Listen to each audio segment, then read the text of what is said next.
again, and we're glad you can join us for another bulletin of announcements for the radio and television trade.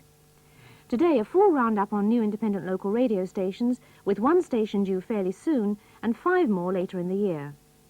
Transmitter news includes the latest additions to the Channel 4 network, the week's special announcements for established services, and details of 5 new television relays.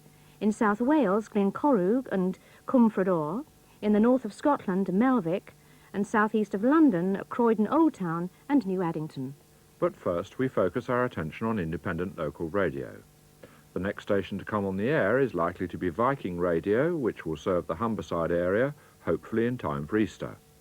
About 820,000 people live within the total survey area of the VHF transmitter, sited at High Hunsley, and in addition to Hull and Goole, it will serve Great Driffield and Beverley to the north, as well as Scunthorpe, Brigg and Grimsby to the south. Transmissions in stereo will be on 102.7 MHz, and they will use mixed polarisation. The daytime medium wave service area is slightly smaller, being restricted in the northern and western parts. The transmitter is at Cox Hill, just across the Humber from Hull, and it will use a frequency of 1161 kHz, that's a wavelength of 258 metres. Viking Radio is expected to start trade tests within a month or so, with programmes hopefully in time for Easter. Looking further ahead, briefly, 5 more stations are hoped to be on the air by the end of this year. The service from Maidstone and Medway is to be provided by Northdown Radio, with VHF stereo on 103.8 MHz and medium wave on 1242 kHz, 241 metres. For Reigate and Crawley, it's Radio Mercury. VHF will be on 103.6 MHz, with medium wave on 1521 kHz, 197 metres.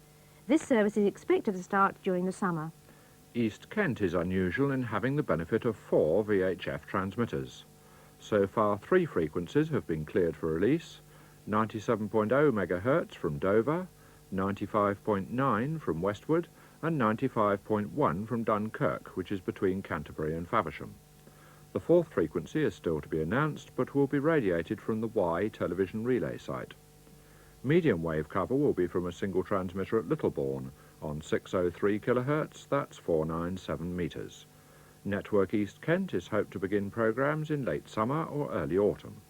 For Great Yarmouth and Norwich, Radio Broadland will use 97.6 MHz for VHF stereo and 1152 kHz for medium wave.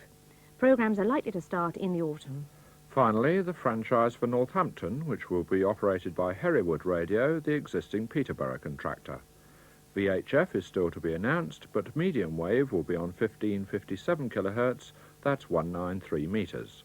The service could well start in the autumn.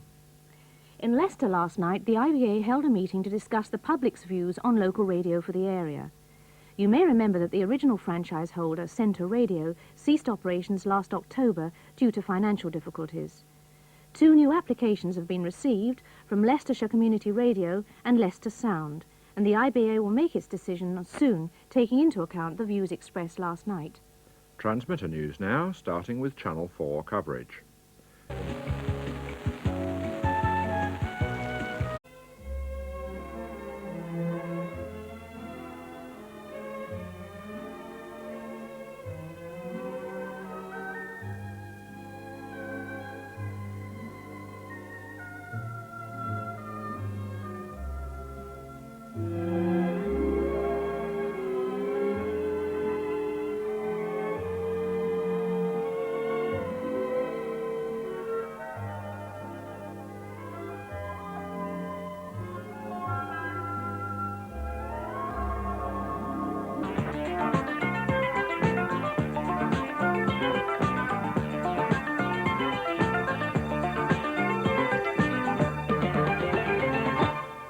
Hello and a warm welcome to another bulletin of news and information for the radio and television trade.